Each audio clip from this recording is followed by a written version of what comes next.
నమస్తే. Welcome to పొలిటెంట్ health. Hysterectomy అంటే ఏంటి? ఇది ఎప్పుడు చేస్తారు? చేసిన తర్వాత ఎలాంటి జాగ్రత్తలు తీసుకోవాలి?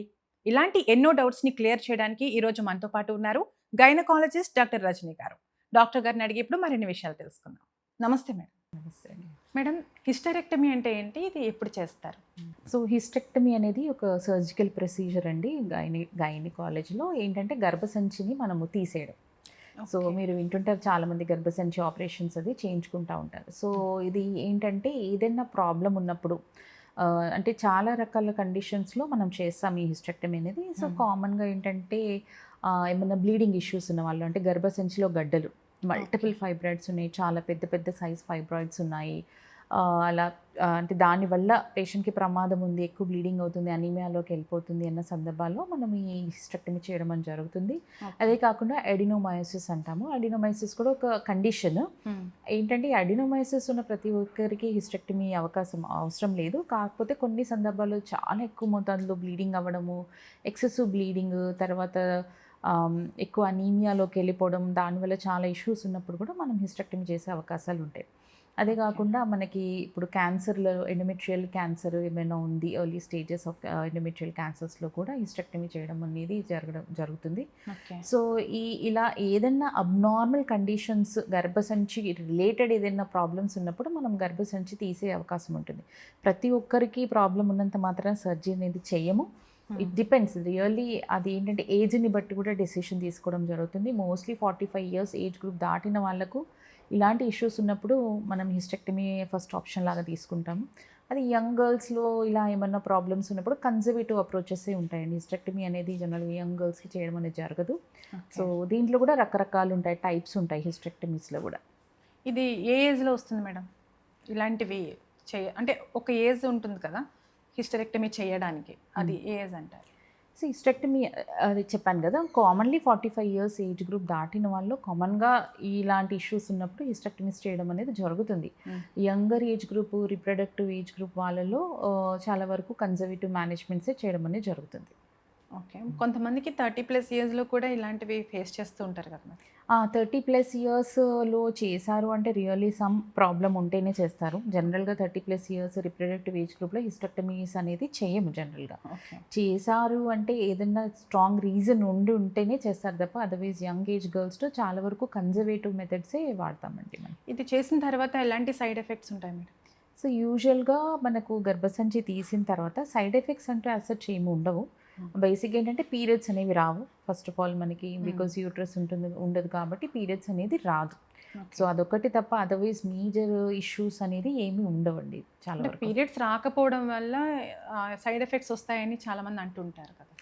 పీరియడ్స్ రాకపోవడం వల్ల సైడ్ ఎఫెక్ట్స్ అనేది అలా ఏమి ఉండదండి. బేసికల్గా మనకు ఓవరీస్, అండాశయాలు అంటారు. సో ఆ హార్మోన్స్ అనేవి మనకు బాడీలో బ్యాలెన్స్ అవ్వాలి అంటే ovaries are the main important thing. So అవి ఏంటంటే ఈస్ట్రోజన్, ప్రొజెస్ట్రాన్ హార్మోన్ అనేది రిలీజ్ చేయడం వల్ల మనకు ఈ బ్లీడింగ్ అనేది వస్తూ ఉంటుంది. ప్రాపర్ బాడీ అనేది బ్యాలెన్స్ మెయింటైన్ అవుతుంది. సో యూట్రస్ తీయడం వల్ల బ్లీడింగ్ ఇష్యూస్ అంటే ఏమి ఉండవు తప్ప అదర్వైజ్ ఇంకా ఎటువంటి ప్రాబ్లమ్స్ అనేది ఉండదు. కానీ ఓవరీస్ అనేది చాలా ఇంపార్టెంట్. ఓవరీస్ అనేది తీస్తే మాత్రం డెఫినెట్గా హార్మోనల్ ఇంబ్యాలెన్సెస్ అవి వస్తూ ఉంటాయి. సో ఎందుకంటే మనకు హార్మోన్ రిలీజ్ ఉండదు. ఓవరీస్ కూడా తీశారు అంటే unless there is a strong reason, ఏదన్నా ప్రాబ్లం ఉంటే తప్ప ఓవరీస్ కూడా తీయడం అనేది జరగదు. మేడం, కొంతమందిలో ఎలాంటి సిమ్టమ్స్ లేకుండా కూడా ఫైబ్రాయిడ్స్ ఫామ్ అవుతూ ఉంటాయి ఇంటర్నల్గా. అలాంటప్పుడు ఎలా గుర్తించాలి మేడం? సో చాలా మంది ఆడవాళ్ళు మేము చూస్తూ ఉంటాము, వాళ్ళకి ఎటువంటి సిమ్టమ్స్ ఉండవు. వాళ్ళు జనరల్ హెల్త్ చెకప్ ఏదో లేకపోతే వేరే ఏదో రీజన్ వల్ల ఏదో అల్ట్రాసౌండ్ స్కాన్ చేసుకున్నప్పుడు ఫైబ్రాయిడ్స్ ఉన్నాయని తెలుస్తాయి.